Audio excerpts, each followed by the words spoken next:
Hola, soy Hanna Fernández, divulgadora especializada en bienestar y descanso y autora del libro Aprende a descansar. Quiero darte la bienvenida a un nuevo episodio de mi programa de podcast A Guide to Live Well, una guía práctica de bienestar en la que descubrirás de la mano de los mayores expertos cómo cuidar tu salud y tu entorno para vivir más y vivir mejor.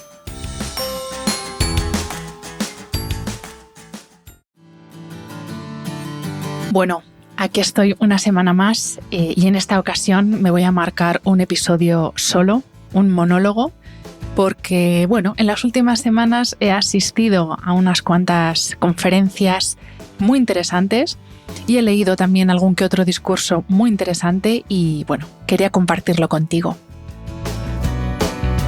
Imagino que estarás de acuerdo conmigo en que vivimos en una época en la que las líneas entre la realidad y la ficción se difuminan cada vez más, en la que las mentiras y el odio viajan más rápido que la verdad, en la que los bulos erosionan la confianza y la desinformación se ha convertido en un riesgo global para la estabilidad emocional, la estabilidad política, la estabilidad económica, la estabilidad social, en fin, para la estabilidad de la sociedad. Así lo recordaba Samari Fernández, que es la directora general del área de revistas y estilo de vida de Vocento, en la apertura de un evento al que tuve la oportunidad de asistir hace unas semanas, el segundo foro Líderes con Propósito, que se celebró en Madrid. Un encuentro de verdad enriquecedor. Todo lo que hace Vocento, y de verdad esto no es publicidad, es que todo lo que hace Vocento, lo que hace Samari, lo que hace María Fernández Miranda, a mí siempre me interesa porque hacen cosas de verdad muy conectadas con la realidad y muy interesantes. Y fue un encuentro en el que se habló de empresa, se habló de humanismo y sobre todo se intentó que el mundo de la empresa y el mundo del humanismo se diera la mano, cosa que es cada vez más complicado en el mundo en el que vivimos. En las distintas conferencias y mesas redondas se habló de ética, se habló de confianza, de inteligencia artificial, de propósito y de cómo sostener la esperanza en tiempos de incertidumbre. Y claro, incertidumbre ha habido siempre, la habrá siempre, porque la vida es pura incertidumbre. Pero es verdad que yo creo que porque cada vez intentamos más controlar lo incontrolable, cada vez tenemos menos esperanza, ¿no? Y es un poco lo que se intentó trabajar desde distintas perspectivas en esta jornada. La propia Samari recordó algo esencial, que es tan importante lo que se hace como la forma en que se hace, pensando sobre todo en la audiencia de esa jornada que era ámbito corporativo, ámbito empresarial. Y a propósito de esta idea de que lo importante no es solo lo que se hace, sino cómo se hace, hizo una reflexión sobre los líderes con propósito, que son aquellos capaces de transformar desde el ejemplo porque confían en que un mundo mejor es posible y por tanto trabajan para conseguirlo. El discurso de Samari fue en sí mismo una declaración de humanismo contemporáneo. Por si me escuchas desde hace poco o sencillamente no lo sabes, yo estudié en la Universidad Humanidades, una carrera que está en peligro de extinción y que realmente creo que todo el mundo debería cursar porque te da una visión panorámica de la historia de la humanidad, de la filosofía, de la literatura, geografía, antropología, o sea, todo lo que se consideran las Marías, como que no sirve para nada. Y yo creo que ese es el gran problema del mundo actual, que hemos dado completamente la espalda a la visión humanista del mundo y de la persona y nos hemos enfocado solamente en la visión cientificista. Ojo, que la ciencia es fundamental, pero yo creo que la clave es aunar ciencia con humanismo, porque si no, la mesa siempre se va a quedar coja. Tal y como dijo Samari en su intervención, hablar de humanismo hoy es hablar de pensamiento crítico, de la razón como condición indispensable para la libertad y el progreso. Creo que lo del pensamiento crítico, amigos, amigas, es fundamental. No tenemos pensamiento crítico, me incluyo, porque cada vez vivimos más aborregados y eso precisamente es una de las cosas que te dan los estudios humanistas, lo que te da estudiar filosofía, historia, antropología, arte, literatura, una visión personal desde el pensamiento crítico y no desde el aborregamiento, desde lo que piensa la masa es lo que tengo que pensar yo, te da una visión propia del mundo. Samari también dijo que humanismo es el derecho a comprender, a pensar con autonomía y a mantener viva la luz de lo humano frente a la avalancha tecnológica que nos rodea, porque sí, la tecnología mal utilizada no sirve sino para hacernos todavía más borregos, más masa sin capacidad de pensamiento crítico. En su intervención citó al filósofo Xavier Marcet, que define el humanismo como la luz del nuevo management. Y la verdad es que para todos los que me escucháis, que estáis dentro del mundo empresarial, a mí esto me parece clave. O sea, sí que es verdad que la formación técnica, obviamente, de los líderes es importante, cada uno en su sector, pero la formación humanista para las personas que lideran equipos es clave, porque al final un equipo, por mucha tecnología que tenga, siempre va a tener seres humanos que hay que gestionar. Y esto es algo en lo que coinciden todas las personas que dirigen equipos o que dirigen empresas o que trabajan en puestos directivos de empresa. Esto es algo que yo siempre escucho, y es que lo más difícil de todo es gestionar los recursos humanos, cuando es lo más importante que tiene una empresa. Y a propósito de tecnología y empresa, Samari también citó a mi filósofo de cabecera, que es Byung-Chul Han, del que luego voy a hablar, que nos recuerda precisamente que la inteligencia artificial no puede pensar porque no se le pone la piel de gallina. No me digáis que esto no es una frase para enmarcar. O sea, la inteligencia artificial, que es maravillosa, ojo, yo la utilizo a diario, pero no podemos olvidarnos que es eso, que no es inteligencia humana. No puede pensar como nosotros, no puede sentir como nosotros, y al final nuestro pensamiento también lo define cómo sentimos y cómo percibimos el mundo exterior.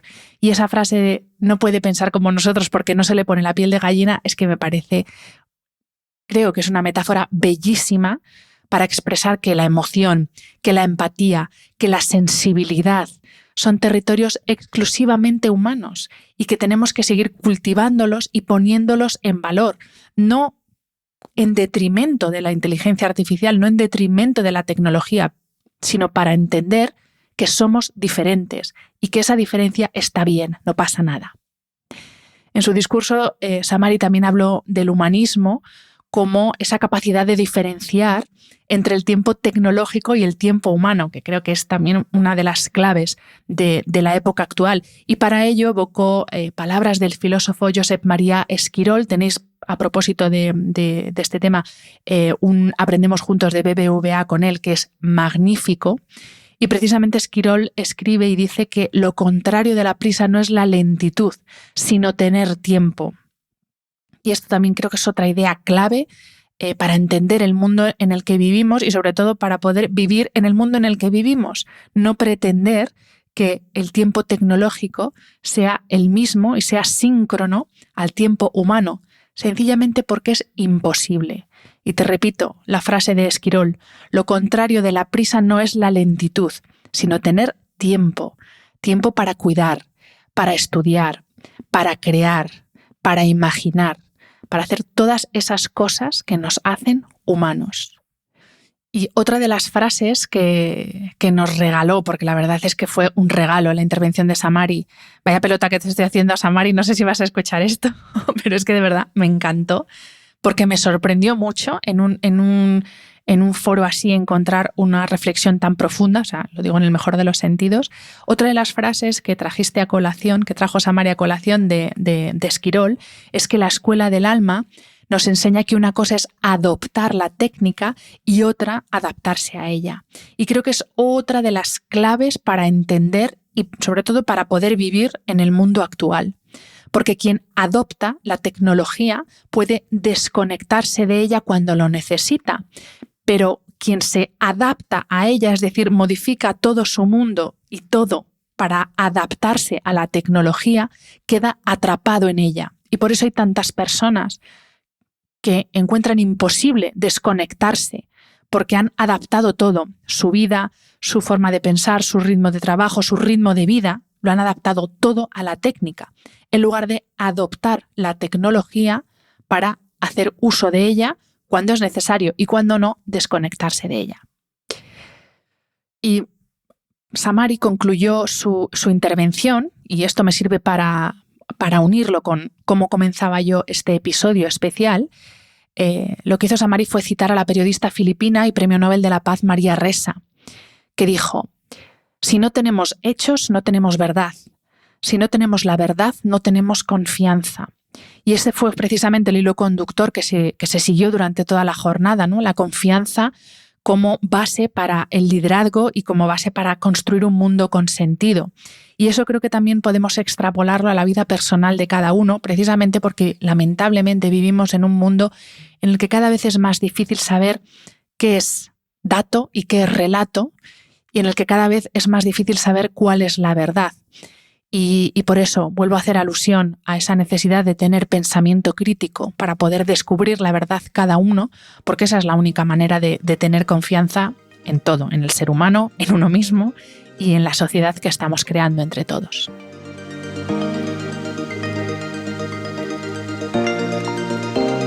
A continuación de la intervención de Samari, pues comenzaron las distintas conferencias y mesas redondas. Y yo lo que voy a hacer ahora es resumirte o darte las ideas con las que yo me quedé de la conferencia de 3 pensadores, 3 humanistas.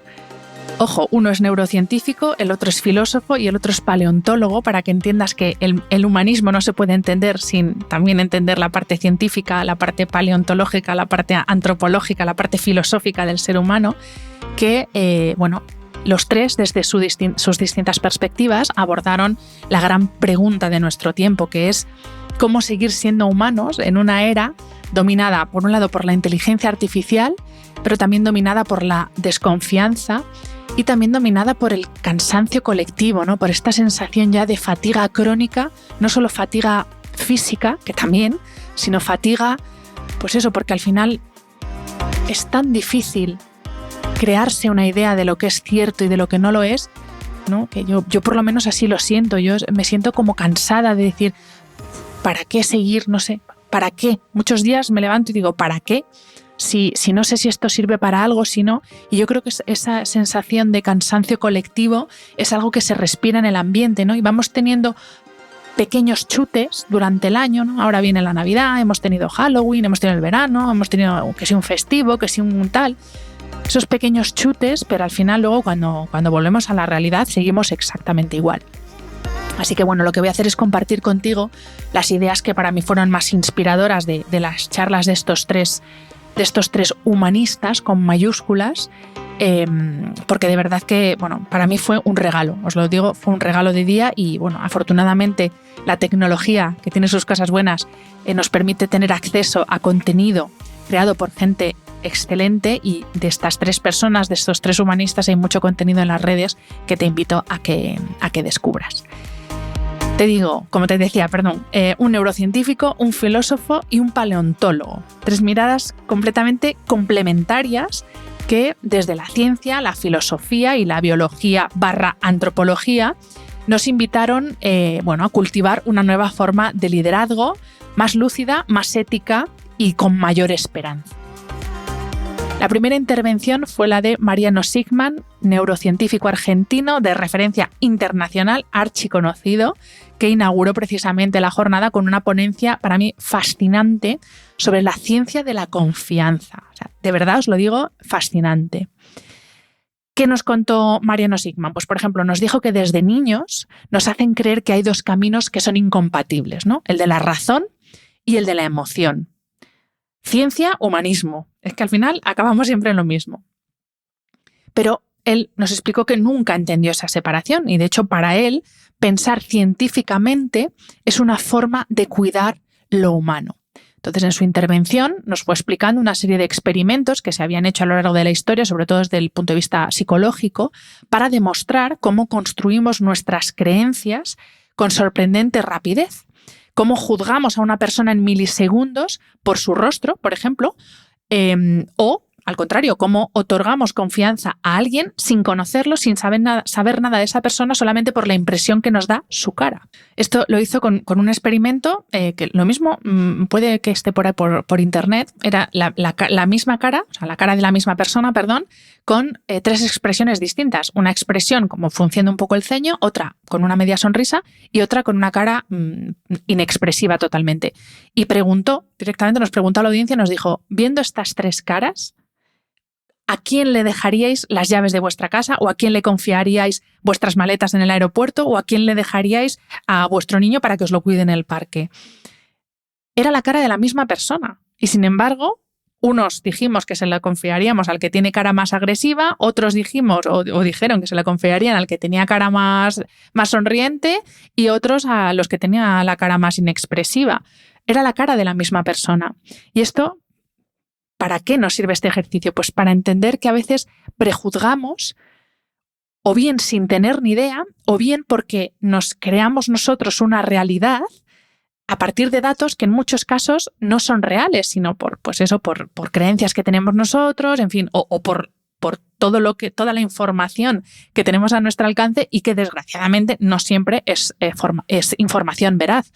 Y justamente le hizo hincapié en que en este sentido lo más paradójico es que cuanto más incierto es nuestro entorno, más seguros estamos de tener razón, ¿no? Cuanto más ruido hay, decía Sigman, cito sus palabras, cuanto más ruido hay, más confianza tenemos en lo que creemos que sabemos. Nos explicó que la confianza no solamente es un proceso moral, sino que también es un proceso cerebral. O sea, el cerebro necesita certezas. Lo de vivir en la incertidumbre a nuestro cerebro no le gusta. El cerebro necesita certezas, aunque sean falsas. Ahí está la clave. Necesita certezas para sobrevivir. Y esa necesidad nos hace más vulnerables a la manipulación, a los sesgos y a la desinformación. Y queridos míos, queridas mías, eso es lo que nos está pasando. El cerebro, o sea, es una explicación biológica pura, pero es verdad. El cerebro está diseñado para la seguridad, porque seguridad significa supervivencia. Entonces hemos llegado a un punto, o mejor dicho, ese cerebro que lo que busca es seguridad para su supervivencia, busca certezas, ya sean verdaderas o falsas. Y eso es lo que se está aprovechando ahora mismo para desinformar. Es que es la palabra, es el verbo, es desinformar. Y para eso Sigman tiene un antídoto que lo definió como un antídoto neuronal. Y te digo algo que ya te he dicho antes. El pensamiento crítico como antídoto a la desinformación y a la manipulación y a los sesgos. Es más, aprovechó el título de la conferencia del siguiente invitado en la jornada para definir el pensamiento crítico como una vacuna contra la ingenuidad. Y ese pensamiento crítico obviamente se construye estudiando, formándote, informándote, desde todas las perspectivas y en todas partes, no solamente en aquellos lugares donde sabes que vas a confirmar tus creencias, ojo, porque así es como se construye el pensamiento crítico, pero no solo así, no solamente de forma individual, sino también a través del diálogo, que Sigman definió como una herramienta terapéutica. A continuación, después de hablarnos largo y tendido de la ciencia de la confianza, también nos habló de algo que yo retuve especialmente porque es algo que tengo que trabajar personalmente, que es los dos tipos de mentalidad que existen. Por un lado, la mentalidad rígida, que confunde difícil con imposible, es decir, cuando se enfrenta a algo que le cuesta o para lo que no tiene o que en ese momento no sabe cómo resolver, automáticamente piensa que es imposible.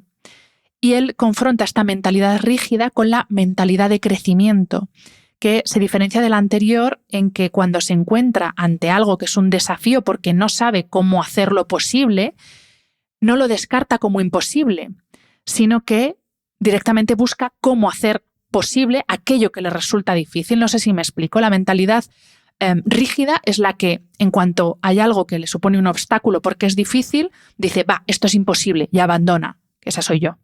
Mientras que la mentalidad de crecimiento lo que hace cuando se encuentra con algo que es difícil es considerarlo como posible y por tanto busca la manera de hacerlo.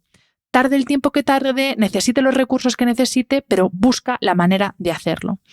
Y te digo que yo tengo que trabajar mucho esto porque precisamente la rigidez y la frustración son dos amigas que tengo muy presentes. Soy una persona muy rígida y eso automáticamente lleva a frustrarte, porque todo aquello que te resulta difícil para ti es imposible y eso es frustrante, todo. Mientras que la mentalidad de crecimiento goza de dos cualidades que son indispensables, yo creo, para nuestra supervivencia, que son la resiliencia y la adaptación. Yo también te digo que con los años cada vez soy menos rígida y cada vez soy más resiliente o cada vez me da todo más igual, no sabría decirte, pero creo que esto es algo que sería interesante trabajar todos. Yo ya te digo, me lo aplico especialmente pero te digo que sería interesante que lo trabajáramos todos porque no sé a ti, a mí me da la sensación de que somos cada vez más rígidos en aquello que pensamos, en aquello que creemos. Consideramos no solo que nosotros tenemos la razón, sino que además el otro no nos va a entender. Por tanto, huimos del diálogo, de ese diálogo que antes te decía que para Sigman es una herramienta terapéutica, huimos de eso. Ya ni siquiera nos apetece dialogar porque consideramos que tenemos la razón y que además la otra persona no nos va a entender. El problema, decía Sigman, no es la polarización, sino la convicción de que ya no merece la pena hablar. Y ostras, esto, ya te digo, no sé si tú tienes la misma impresión, pero yo tengo esa impresión, es que ahora mismo ya no merece la pena hablar, pero no te digo ya en medios de comunicación, en esfera política, no. Es que ya no hablamos, ya nos dejamos mensajes, ¿no? Te suelto el mensaje en formato de audio y no quiero hablar contigo, no me interesa la conversación, me interesa decir lo que yo quiero decir y ahí lo dejo. Pues ahí te lo dejo a ti para que reflexiones si te parece que nos pasa esto y también si tú lo haces, porque yo también después de escuchar a Sigman sí que tomé mucha conciencia de algo que yo también hago mucho, escudándome o escondiéndome, excusándome en la comodidad de, bueno, ya lo escucharás cuando puedas y te dejo un audio ahí y yo ya como que, ya he soltado el marrón, ¿no? O ya he dicho lo que tenía que decir. Pero es que es tan importante es lo que yo tengo que decir como lo que tú me vas a responder, porque si no hay diálogo, pues eso, caemos en eso. Lo que decía Sigman, en que ya no nos merece la pena hablar. Y esto, para el ser humano, es dramático, porque hemos llegado al nivel de evolución en el que estamos, entre otras cosas, por la comunicación, por hablar unos con otros.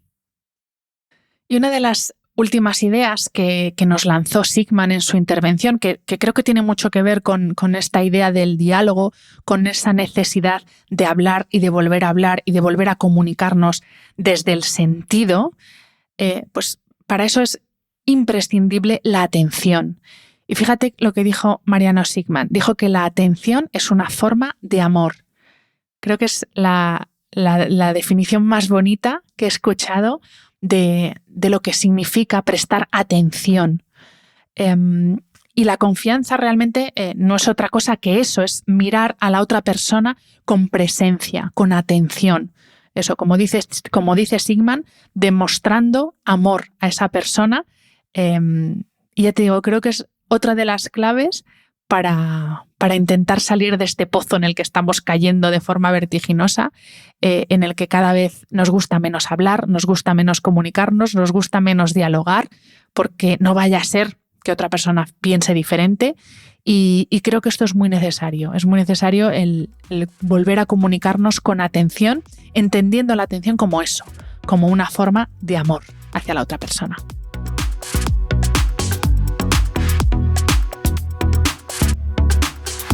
Esas son las ideas que recogí de la intervención del neurocientífico Mariano Sigman y a continuación intervino José Antonio Marina, catedrático de filosofía y escritor, autor de, entre otras obras, Vacuna contra la insensatez. ¿Te acuerdas que hacía antes referencia en la charla de Mariano Sigman? Pues el título es este, Vacuna contra la insensatez.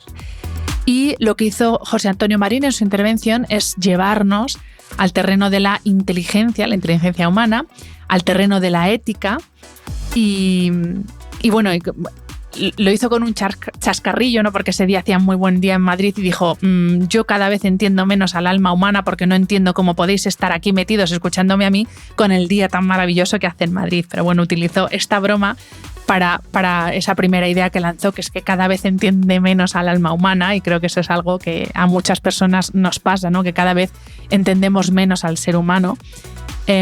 Marina ha dedicado más de 3 décadas a estudiar cómo pensamos y la conclusión es, diría que inquietante, ¿no? Porque para Marina somos listos, pero no somos sensatos, porque confundimos inteligencia con la eficacia técnica, ¿no? Y nos olvidamos que elegir bien los fines es tan importante como saber usar los medios. Esto te recuerdo en una jornada hablando de liderazgo en la que estaba muy presente todo el tema de la inteligencia artificial y esto yo creo que es uno de las claves, ¿no? Confundimos inteligencia con eficacia técnica. Eso es lo que nos proporciona la inteligencia artificial. Pero la inteligencia humana va mucho más allá de la eficacia técnica. Y el riesgo que corremos es que nos olvidemos de elegir unos buenos fines, ¿no? No solo saber utilizar los medios, sino también elegir unos buenos fines, porque si no caemos en esa frase tan repetida que es que el fin no puede justificar los medios, porque si no, pues así estamos, ¿no? Justamente como decía Marina, la inteligencia sin ética conduce directamente a la atrocidad. Y no tenemos que remontarnos mucho en la historia, es más, hoy en día yo creo que podemos encontrar muchos ejemplos precisamente de esto, de atrocidades que se cometen porque aplicar la técnica sin ética es un error. El discurso o la intervención de Marina fue un viaje precioso también por las distintas trampas, ¿no?, que se pone a sí misma la mente humana. Los sesgos de confirmación, la impulsividad, la credulidad, la adicción al like, la necesidad o adicción también al scroll infinito, ¿no? O sea, distintas trampas que nosotros mismos, creyéndonos muy inteligentes, le ponemos a nuestra propia mente. Y nos advirtió de algo, de que estamos delegando la gestión de nuestra atención. Acuérdate de lo que decía Sigman antes de la atención. Pues Marina dijo, estamos delegando la gestión de nuestra atención, que es nuestro recurso más sagrado, a quienes mejor conocen sus mecanismos, a las grandes plataformas tecnológicas. Claro, al final esto es una visión filosófica, ¿no?, del mundo, y es verdad que desde la filosofía, pues obviamente se entiende y se valora la técnica, pero siempre se pone como, oye, aquí red flag, que lo mismo nos estamos pasando mucho con la tecnología. Y esto es uno de los grandes ejemplos de una tecnología muy mal utilizada, o mejor dicho, mal diseñada o diseñada con mala intención. Y aquí es cuando Marina nos habló también de pensamiento crítico, y es cuando dijo, pues eso, esa frase que da nombre a su último libro, que el pensamiento crítico es la vacuna contra la insensatez.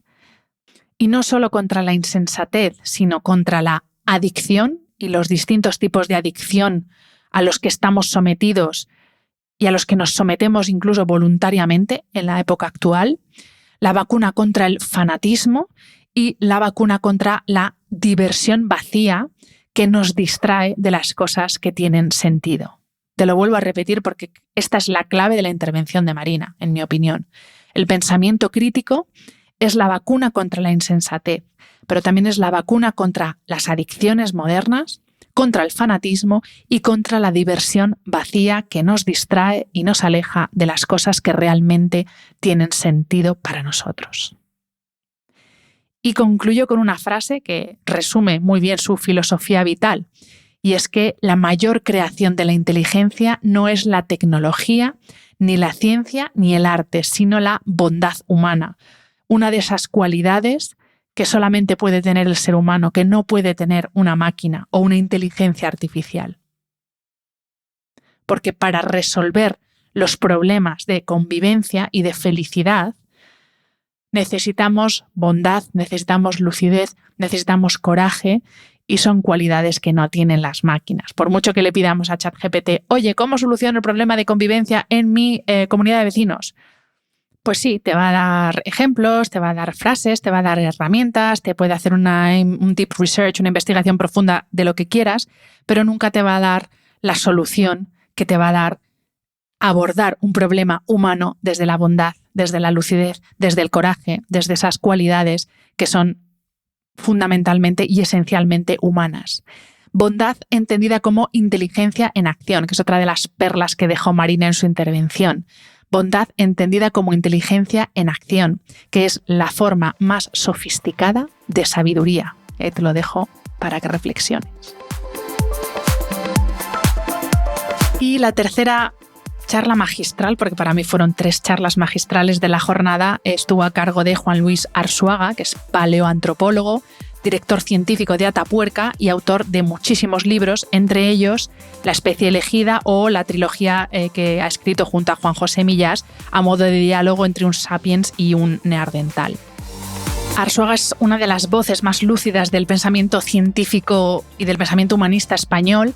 todo un erudito y como tal, pues a lo largo de su intervención, la verdad es que no hizo mucho caso a las preguntas del entrevistador y bueno, iba saltando de un concepto a otro, de un tema a otro, que es lo que hacen las personas que saben tanto y además que son tan generosas que quieren compartir su conocimiento. Entonces, es verdad que esperábamos una charla, o yo por lo menos esperaba una charla más científica desde el punto de vista, pues eso, explicando la evolución humana más desde la ciencia, pero bueno, Arzuaga dejó muy claro que la especie humana ha evolucionado y estamos donde estamos, obviamente no solamente por aspectos biológicos, sino también por todo el desarrollo humanista que hemos ido experimentando a lo largo de nuestra historia.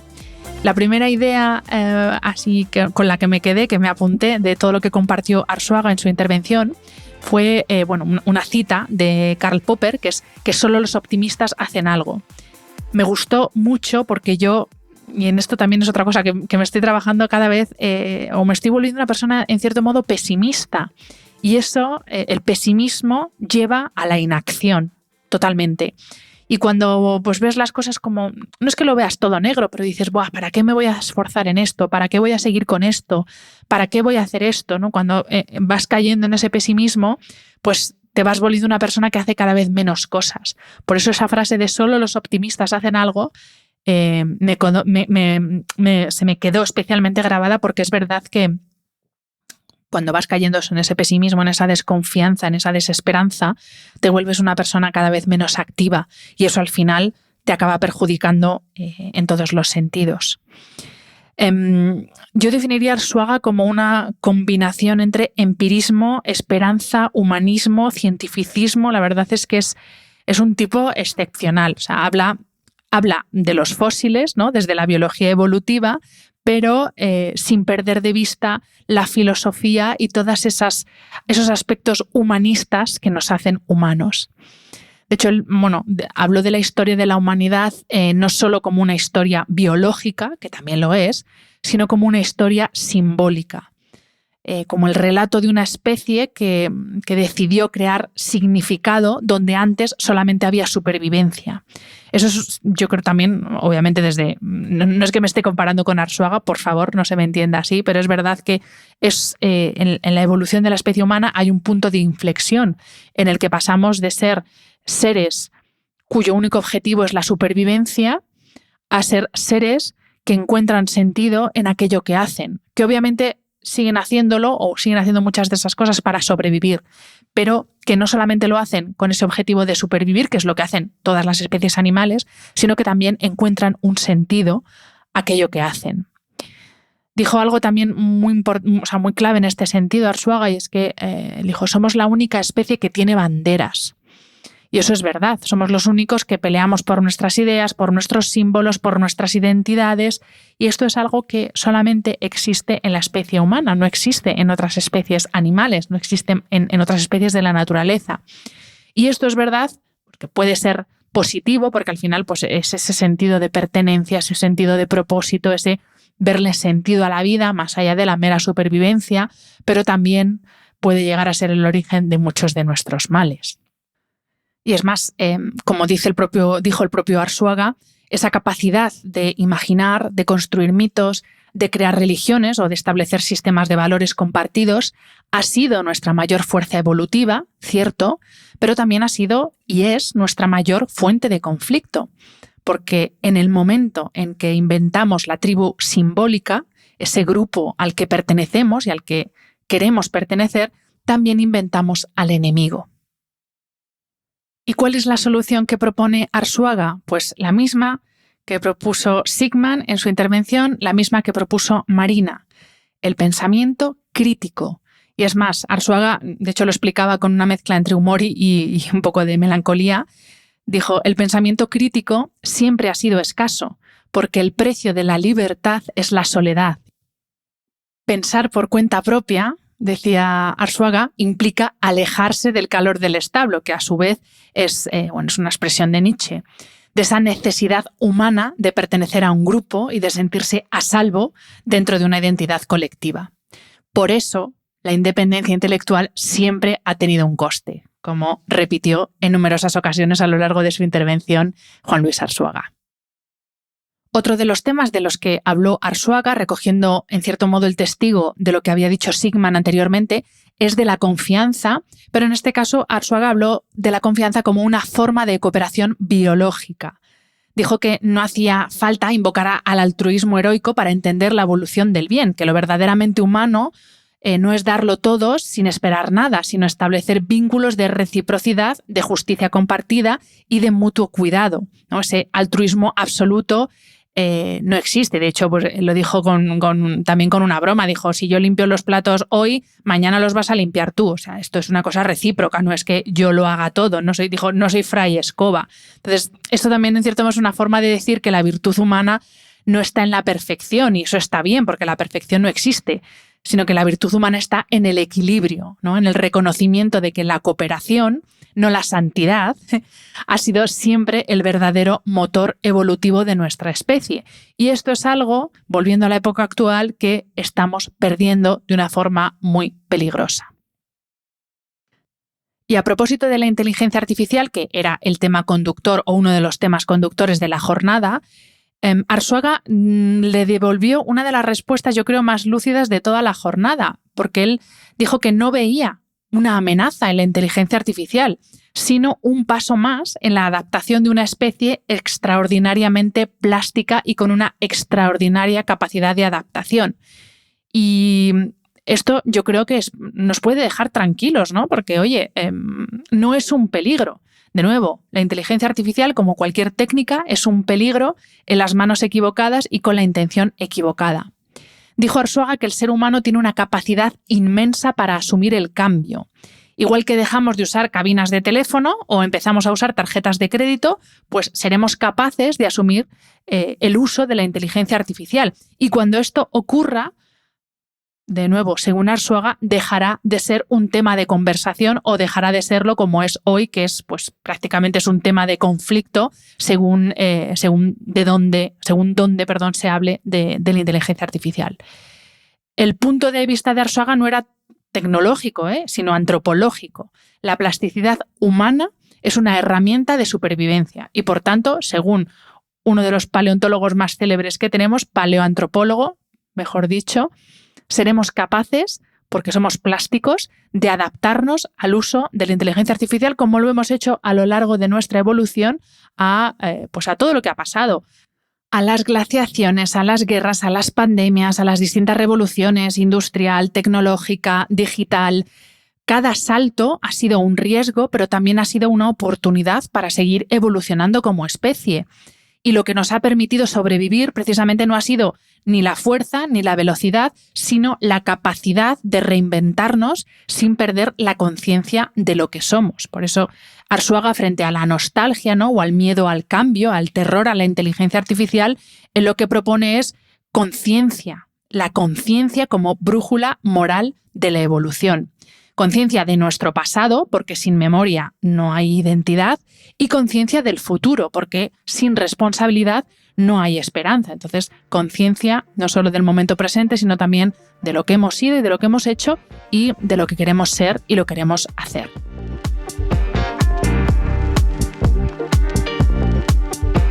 Y hasta aquí este resumen muy resumido de estas 3 intervenciones, más la introducción de Samari Fernández de esta jornada sobre liderazgo. Y fíjate, yo si me tuviera que quedar con una idea de todo lo que te he contado, así por resumir y por cerrar, es la idea de que solamente las personas optimistas hacen algo y que precisamente en una época, en un tiempo tan cansado como el que estamos viviendo, tener la esperanza de que aún podemos hacer algo es la forma más profunda de inteligencia. Otras ideas con las que me quedo, que la confianza es un valor fundamental porque es el pegamento que nos une, que el propósito es la brújula que nos orienta, lo que le da sentido a todo, y que el pensamiento crítico nos protege y nos hace libres. Me quedaría con estas 3 claves: confianza, propósito y pensamiento crítico. Espero que te ayuden por lo menos a reflexionar, aunque todo esto te parezca una tontería, pero bueno, si te sirve para reflexionar un poco, con eso me quedo. Y para terminar este episodio especial de hoy, quería hacer también referencia a un discurso que que dio el filósofo surcoreano Byung-Chul Han, que ya te he dicho antes es uno de mis filósofos de referencia, fue el discurso que dio al recibir el Premio Princesa de Asturias de Comunicación y Humanidades 2025. La ceremonia se celebró justamente unas semanas después del Foro Vocento y bueno, quería juntarlo aquí porque me parece que es como la pieza que necesitaba para completar este puzzle de ideas que te estoy lanzando en este episodio especial de Humanismo con Propósito. Como te digo, Byung-Chul Han pronunció un discurso que la verdad es que parecía estar dialogando tanto con Marina como con Arzuaga como con Sigman, pero lo hizo desde otro ángulo, que es el de la crítica radical a la sociedad moderna, que básicamente es en lo que se centran sus ensayos, sus escritos y las cosas que hace tímidamente en redes sociales.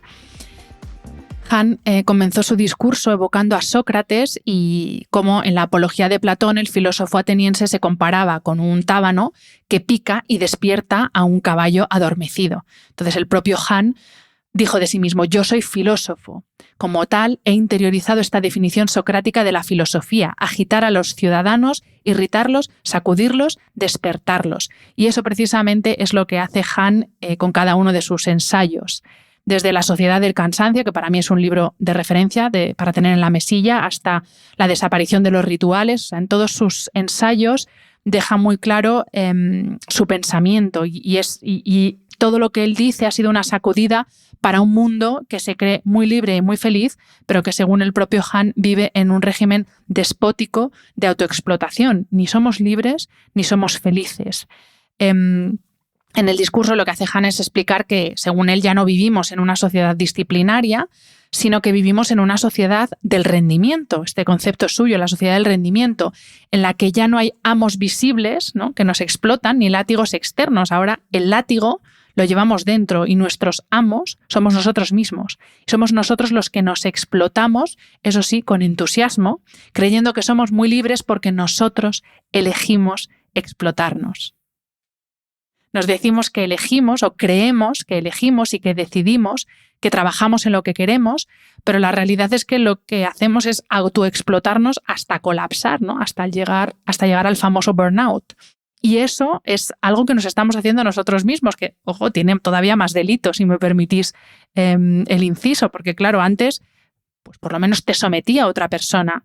Ahora es que nos sometemos a nosotros mismos y encima creemos que lo hacemos desde la libertad, cuando, según las palabras del propio Han, esta autoexplotación es mucho más eficaz que la opresión que viene de fuera, porque es una obediencia voluntaria, ¿no? Es una sensación, pues eso, de libertad y de autonomía que es totalmente ficticia. Es verdad que a veces Han parece una persona muy pesimista, ¿no? Antes que hablábamos del optimismo con Arzuaga, pero es verdad que, en cierto modo, su diagnóstico, voy a decir, más que pesimista, es un diagnóstico muy aceptado, porque es verdad que no hay que confundir optimismo con vivir en los mundos de Yuppie. Lo que hace Han es intentar despertarnos, ¿no? Nos advierte de los peligros de este mundo hiperconectado en el que vivimos, en el que confundimos el rendimiento con la realización, cuidado, la visibilidad con la verdad o con el valor incluso, y la productividad con la vida misma. Entonces, yo creo que es muy interesante leerle por eso, porque aunque de primeras te puede parecer muy pesimista, lo que es un radiógrafo muy preciso de la sociedad actual, porque solamente siendo conscientes de lo que estamos haciendo y de cómo estamos viviendo podemos cambiar las cosas. Han también habla en el discurso de la digitalización, no para rechazarla, ojo, sino para desenmascararla. Porque es verdad que, y esto es una idea que ya he recogido antes, los teléfonos inteligentes podrían ser instrumentos muy útiles, pero como ya no los usamos, sino que nos usan a nosotros, no son tan útiles. No somos sus dueños, sino que somos los productos de la industria de la digitalización. Y esto también es muy importante para entender, por ejemplo, cómo funcionan las redes sociales, sobre las que también es muy crítico. Él dice que podrían haber sido medios para el amor y la amistad, pero se han convertido en espacios de odio y de agresividad, porque la polarización, es lo que da dinero. Queridos míos, queridas mías, esto es una realidad.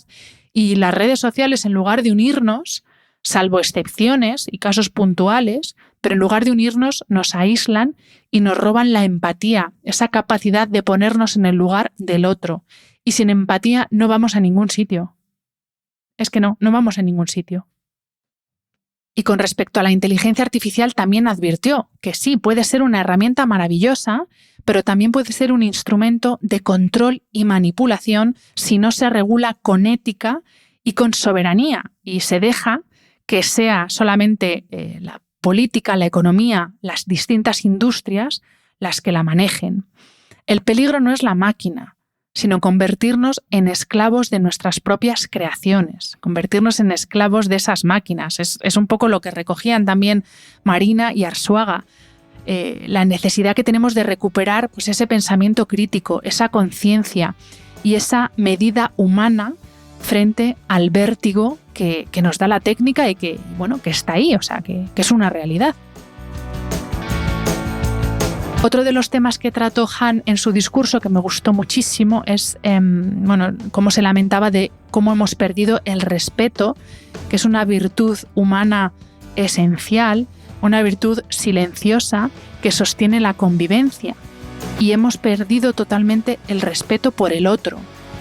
Y respeto en todos los sentidos, respeto al que piensa diferente, respeto al que quiere estar tranquilo y dormir, y yo, como tengo derecho a hacer fiesta todo el día, pues no lo respeto. O sea, hemos perdido totalmente el respeto por el otro. Han citó a Alexis de Tocqueville, quien ya advirtió en su momento que la democracia no se sostiene solamente con leyes e instituciones, sino que se sostiene con costumbres morales, con civismo, con responsabilidad, confianza, amistad y respeto.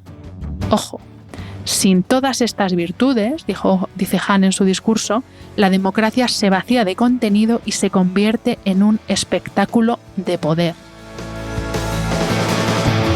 Que este hombre no da puntadas sin hilo, o sea, no hay frase más demoledora, o sea, al contrario, todas sus frases son demoledoras, o sea, esta te la repito, la democracia se vacía de contenido y se convierte en un espectáculo de poder cuando falta respeto, costumbres morales, civismo, responsabilidad, confianza y amistad.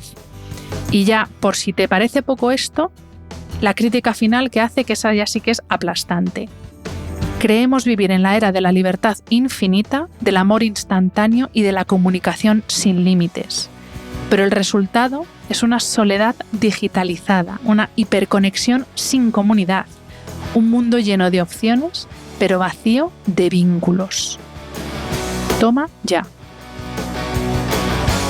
Y ese vacío, nos advierte Han, se llena con miedo, con odio, con consumo, con ruido.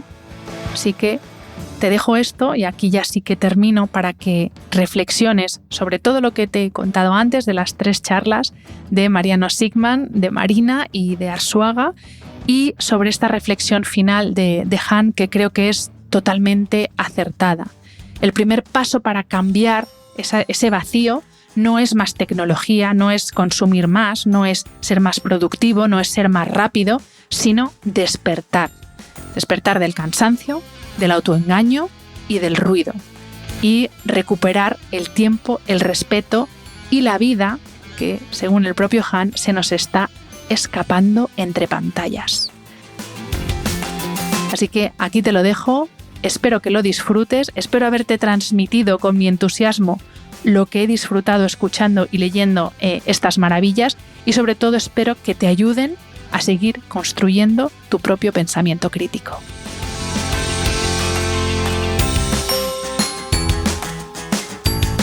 Espero que hayas disfrutado del episodio. Este programa de podcast es independiente y en abierto gracias al apoyo económico de marcas que apuestan por mi trabajo y confían en mí para ayudarles a comunicar su mensaje. Los expertos que aceptan mi invitación a intervenir en este programa no tienen ningún tipo de vinculación con dichas marcas a menos que se especifique lo contrario. Y todo el contenido de mi podcast, página web y redes sociales que haya sido patrocinado irá acreditado como tal.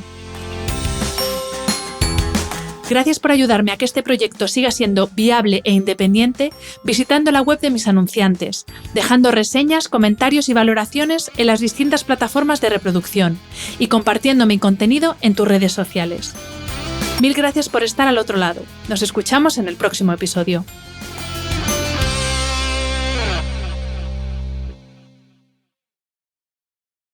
The holidays mean more travel, more shopping, more time online, and more personal info in more places that could expose you more to identity theft. But LifeLock monitors millions of data points per second. If your identity is stolen, our US-based restoration specialists will fix it guaranteed or your money back. Don't face drained accounts, fraudulent loans, or financial losses alone. Get more holiday fun and less holiday worry with LifeLock. Save up to 40% your first year. Visit LifeLock.com/podcast. Terms apply.